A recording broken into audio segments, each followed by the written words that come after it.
Alright, well, I just noticed another one of these videos by another one of these little puke balls, these spitters. They're just spit little puke balls at people. They don't make arguments, they're just little puke spitters. That's all there is. You know, they're really quite disgusting. Little small-minded, desperate people who can't defend their beliefs, can't defend their ideology, so they just spit at other people's. So SlugMonkey has made a little garbage video.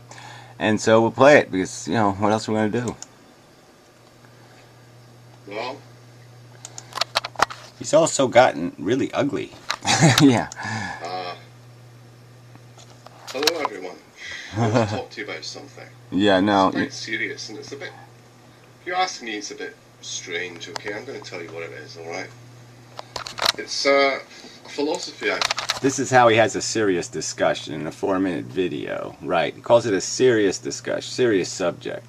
And yeah, he's just gonna, you know, talk a bunch of shit for 4 minutes. kind of encountered on the internet, okay? And it's Blah, blah, described blah. as being Blah, blah, blah. anti-natalism, alright? Yeah, so this isn't a technique, right? So when to be serious, other people would maybe applaud this kind of bullshit video. This isn't a technique you're playing here where I'll pretend I don't even know what the word means, and it's just so, oh, it's like alien, you know, green acid slime, and just too bizarre and too weird. No, you're just playing a game here, a little word, a little inflection game. Just a philosophy, I suppose, that draws a conclusion, okay, that giving birth, having children, procreating, etc., and any sort of associated interaction, whether that be family. Oh, no, don't go there. Now, why didn't you just stop at the description, okay? They're talking about procreating, all right? Now, let's not talk about the consequences of procreating, okay? Because, yeah, we've already talked about there's good stuff and there's bad stuff. So there's no point in talking about the good stuff, family and petting the puppy and, you know, rubbing your wiener and all of that shit, okay? There's no point in talking about that because we've already gone over that equation, okay? There's a difference between the stuff you're addicted to and the real suffering that people endure. And so let's just talk about the act of procreating.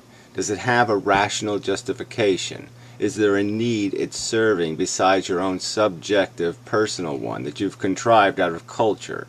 We know there's no genetic or biological one because that one nature's been duping us with. It gives us the desire to have sexual intimacy. It doesn't give us the desire to produce children. No animal in nature does that. No modern evolutionary theory is going to demonstrate that any animal in nature has ever fornicated with the purpose of creating young in their mind. That wasn't what was in their head. So anyway, so again, just cheat the argument by, you can't even paraphrase the argument fairly. You're just so unfair. You're so desperate. Kids,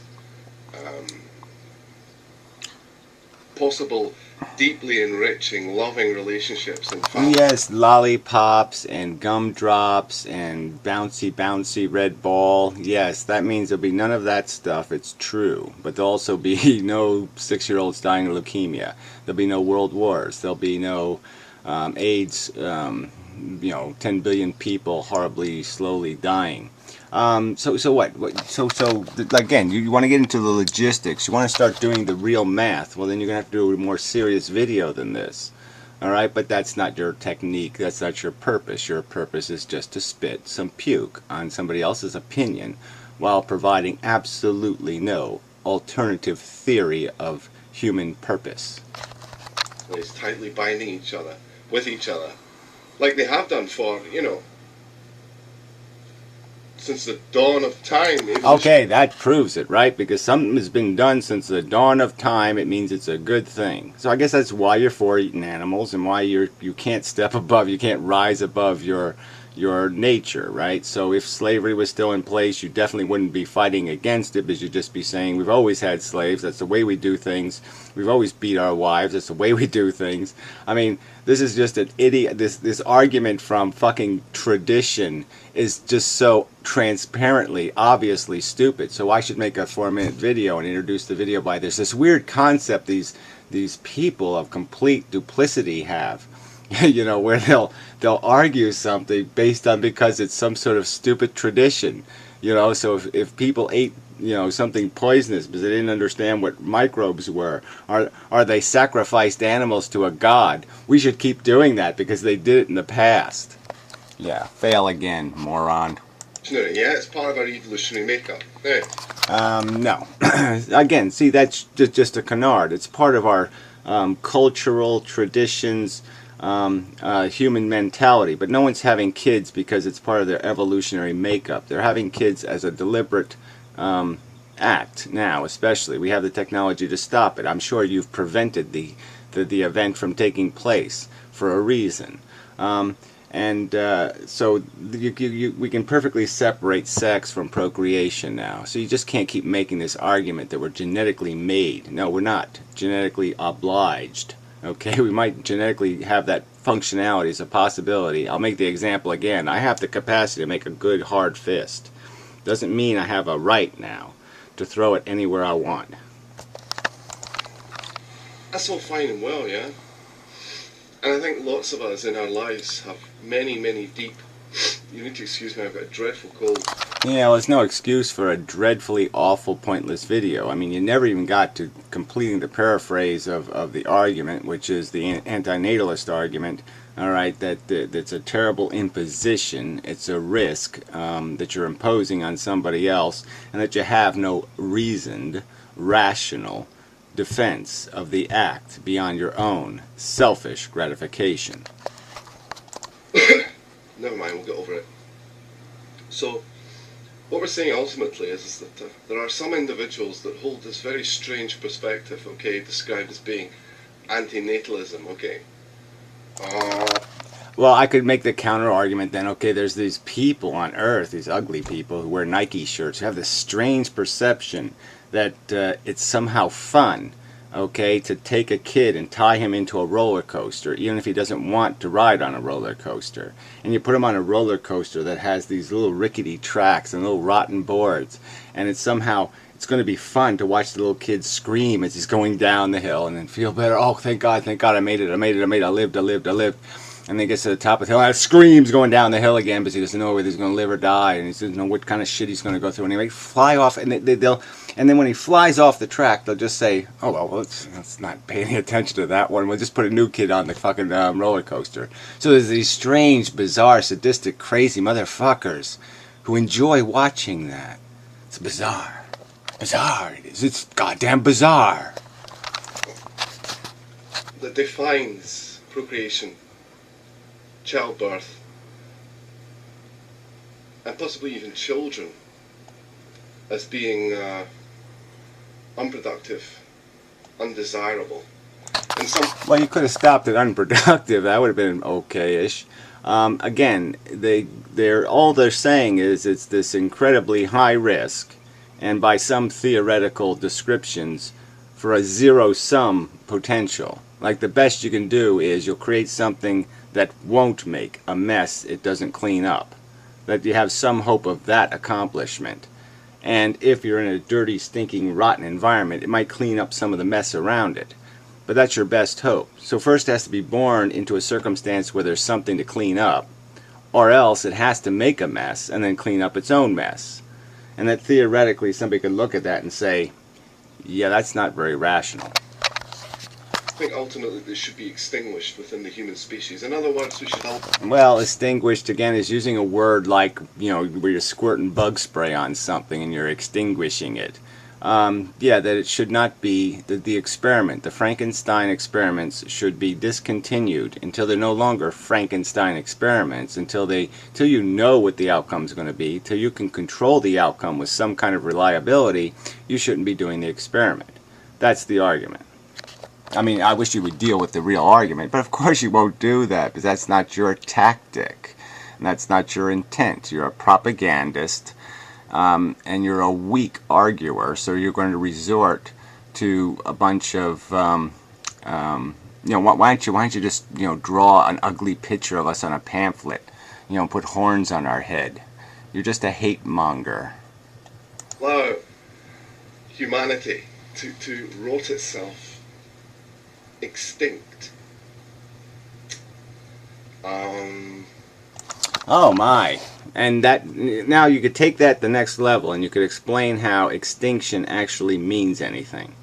I mean, literally millions of species have gone extinct. Is there a tear somewhere? Is there a weep somewhere? Is there a knife in something's heart somewhere? Is there something writhing in pain somewhere because of that? So yes, we have a culturally embedded revulsion to this word extinction, but it doesn't mean anything in actual practical universal fact. It doesn't have a negative consequence. Okay, the only negative consequence is if the extinction is happening, as I stated, with a gun or a spray or some other thing. And the argument of the anti-natalist is that the simple solution is not to make the problem. And then there's nothing to have to squirt with your bottle. I think it's a very strange opinion to hold, to be perfectly honest with you. Yeah, well, again, I think it's very strange for people to enjoy taking risks with other people's lives. I mean, I might enjoy it because I hate your guts. Okay, so I might enjoy a little video game where I could take a risk with the wise monkey. You know, I could have him jump across little crocodile heads that might eat him, and put his head under a bus's wheel, or throw him in some other circumstance where he's at a high risk of being destroyed. Yeah, so I could enjoy it because I hate you. So what's your people excuse for imposing it on your own kids? Imposing that risk on your own fucking kids? What's your excuse for that? I mean, I would enjoy, like I said, risk taking with assholes, but I can't really understand how you enjoy risk taking with things you profess to love. And it seems quite obvious that people don't really love their kids, right, Wise Monkey? I mean, you can figure out the math, can't you? I mean, this generation basically has stolen the next generation's money. They've picked it right out of their kids' pockets. They're basically sentenced their kids to work in slave camps, in gulags, to pay back the IOUs to the rich motherfuckers. They did that quite willfully and quite deliberately. The Fed didn't do it. Something else didn't do it. They voted to do it. All right? They voted to steal their kids' money. And you're going to talk to me about how much they love them? Fail. Life is what you make it. If you want to... Whatever, yeah, so it's wonderful, fantastic cliche. Means absolutely nothing. Thank you. I just love this. I'm going to argue a rational, well thought out, reasoned theory with a bunch of silly, cliche tripe. Yeah, bravo. languish or bathe in a sort of quagmire of sadness. And you ultimately... Well, whatever. Again, you keep making this argument as if anti-natalists are saying you should be miserable. That's not what they're saying. They're saying you shouldn't do this high-risk Frankenstein experiment. What you should do is go find some vagina to chase, or go find some Cheetos to chase, or some potato chips to chase, but don't be chasing your satisfaction through this next generation-y thing. Don't live your life through their risk. Alright, just let that one go and go bowling instead. Everything as being nothing more than a sort of rack-like, torture chamberish reality. Well, whatever. I mean, again, you want to deny the existence of assassin beetles or bugs or praying mantises. You want to deny the existence of the carnage happening on the African plain every fucking day. You want to deny the existence of the third world for the human race. You want to deny the existence of the people living in cardboard boxes or less. You want to deny not only 1 in 100 people are college graduates. You want to deny all the truth of the existence of things on this planet. Fine. I'm not asking you to cry. I'm not asking you to be upset. I'm not asking you to do any of that shit. I'm just asking you to acknowledge the fact that this does have some indication of failure as an experiment. Okay? That it does have at least the appearance of a bit of a brokenness. I'm not asking you to be a miserable motherfucker. I'm asking you just to acknowledge that this is a very high-risk experiment that people conduct for completely subjective, goddamn personal motivations. It has nothing to do with being rational or reasonable or intelligent. It has to do with being a selfish motherfucker. Alright, now I think you can acknowledge that truth without fucking goddamn shoving your head in the toilet and trying to kill yourself. That's really up to you, but to campaign to actually No, to just make an argument that this is the reality of the context of our existence, that we're basically heroin addicts, and it would be a really dumb idea to give your addiction to the next generation. There's just nothing to be accomplished here. We are chasing a need that doesn't need to exist. That is called a dilemma. All right, until you resolve that dilemma, you have no excuse for this crap of a rhetoric. And make videos and engage in discussions that ultimately arrive at a conclusion that demands and advises in campaigns for women not to give birth, not to have children, not to enjoy family relationships. For old. Well, whatever. You know, you could still enjoy relationships, yeah. But yeah, to not acknowledge that this is a risk experiment, to take the job. I mean, I don't. In the first place, even just saying enjoy. All right. I've said this before, but in my opinion, if somebody's enjoying rearing a child, they're doing it wrong. Okay? Because it's a huge responsibility, a monumental responsibility. And if it isn't causing you substantial angst and discomfort to try to figure out what the right thing to do is, then you're doing it wrong. Then you're doing it lazy and reckless, and you're being an irresponsible asshole. People who've dedicated their lives to their families, etc. too. Oh, let's talk about the dedication of the South American peanut farmer or something who's just having a big pile of kids so they can work his fucking farm. Or because it's a Social Security policy, because at least maybe one of the 17 kids he had will make enough of a living, you know, to buy him somebody to wipe his ass in the old folk home. Let's not even get into this subject about all the usury that goes on among the human fucking goddamn race, you motherfucker. I mean, to sit there and just slough that off like it doesn't take place, like most humans aren't stuck in a horrible usury circumstance, is just such a pile of crap. You know, not to have any company. I mean, elitist crap. I mean, apparently you got family money, you know. So yeah, you're living in a different world than the average person. So you're just like the bishop, you know, looking at the pawns and saying, well, we can afford to lose some of them. Who the fuck cares? Fuck you. And that children owe a great debt to their parents and their loved ones and their families. Right. Again, let's do that analysis. All right. Let's do the analysis of the human race, and let's find out how many children really owe a debt to their fucking cunt parents. Yeah, but let's find out how many parents were doing more using. That the selfishness, that the act of indulgence was on their part, not the child's part. How many children have been slaves to the unfulfilled, unsatisfied ambitions of their silly, nonsensical, irrational, trivial parents? And to campaign against that sort of social cohesion.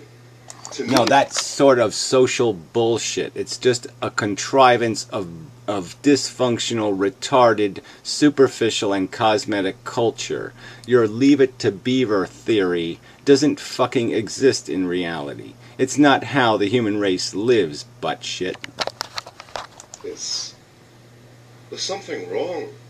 With Something you. really wrong With your broken logic. With your cheap with that sort ridicule. of perspective, to be perfectly honest with you.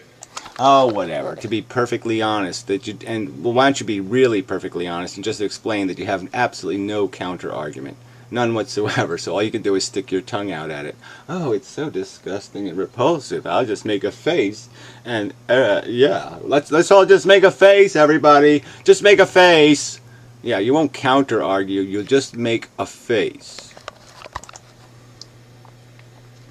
You know, as I say again, life is what you make it.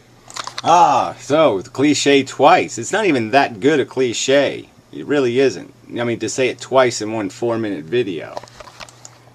And there are some sad moments. I've got a sad moment at the moment. I've got a cold. I don't feel too good, yeah. Again, trivialize the real suffering that goes on in the world. Just trivialize it. I have a cold. I got a stubbed toe. No, there's a boo-boo on my finger. Little lump. Yeah, okay, yeah, just trivialize it. Trivialize it. You should be eaten alive by goddamn lions. And then you can tell me about your fucking cold while you're getting eaten alive by lions. But in a few days' time, I'll feel a bit better.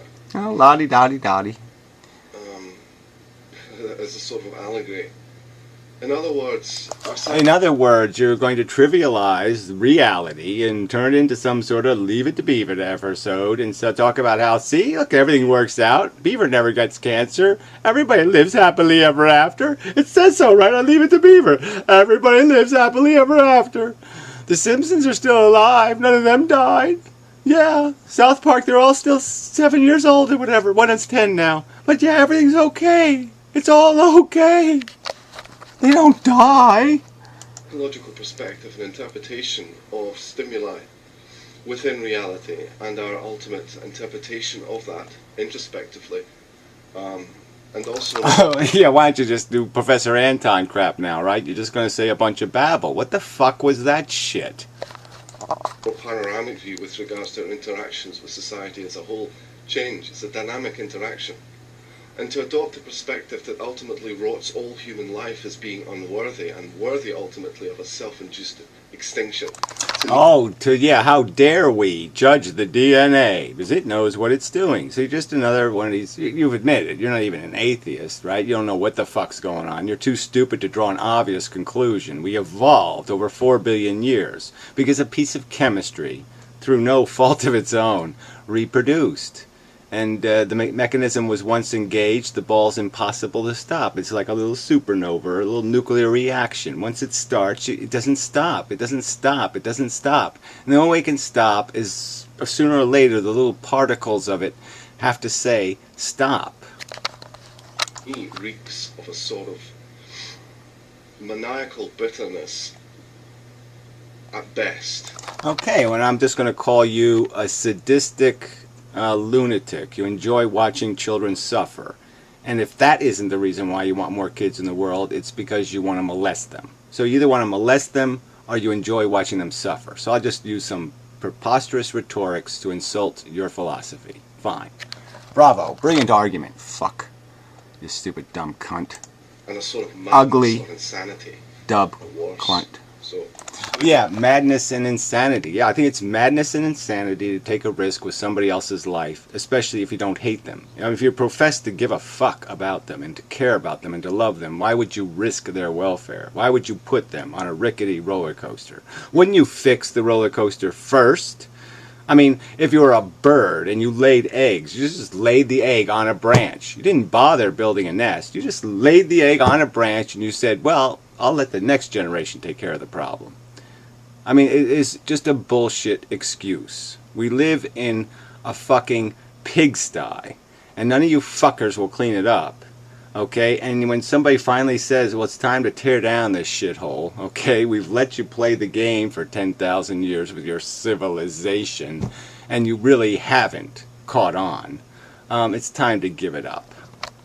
And ultimately, it doesn't matter anyway, because you're not climbing a real mountain. Okay? The DNA molecule has put you in a hole, and you're climbing your way out. Why would you play that game? Because you're not going to get anywhere. You're just going to undo the deficit that was created in you. Again, make your rational argument defending drunk driving or defending heroin addiction. Because that's all this is, asshole. That's the argument you have to deal with. And it's the argument you're running away from as you're just spitting little pieces of puke. hey guys, antinatalism. One fucked up philosophy. Yeah, well, sure is a rational argument there. Risk-taking with children. One fucked up motherfucking sadistic goddamn philosophy. Phew, what fucking cunt lunatics. Man, oh man. Thanks for watching. Ta-ta. Yes, I love that little insincerity at the end. You know, when you do that stuff generically like that, you just diminish it. You do know that, don't you? It's like you're niggetarian kind of thing. You're basically taking all the meaning out of niceties, okay, when you throw them out gratuitously. If you don't save the words "I love you" for the right moment, the words don't mean anything. If I'm with somebody, right, a girl, and she's saying "I love you" to the fucking clerk at the mall, and she's saying "I love you" at the doorman, and she's saying "I love you" at the car parker, she's saying "I love you" to every fucking body, then guess what? It's not going to mean anything when I hear her say it in my bedroom, right? So you're just turning this little happy face bullshit. You're just making the argument for me that human beings are just insincere pieces of shit. It is all veneer and facade. It doesn't have any depth. It doesn't have any meaning. It's all just some sadistic used car salesman, Brooklyn Bridge selling asshole. And you're a splendid example of the assholes that have the human race and the mess they're in. Bravo, shitty monkey. Yeah, enough of the video. I really hate these people. So we got Grave Tex, Barklord, who's talking shit all over the place, Dana Garrett. I mean, these are all blockables. I'm telling you, these are all people that deserve to be blocked. They're just talking shit everywhere. You know, Wise Monkey. To be serious. Let's see who else is on the shit list here. But anyway, these people. But this Rose Bushy guy is just totally out of control. But anyway, fucking assholes. Yeah, I'll make a gesture. Oh, fucking assholes. Oh. Yeah, but I've also provided the argument. That's the difference. I can make faces because I did what's required before you make the face, which is make the logical argument. Yeah, you can't just do the facey thing without the argument.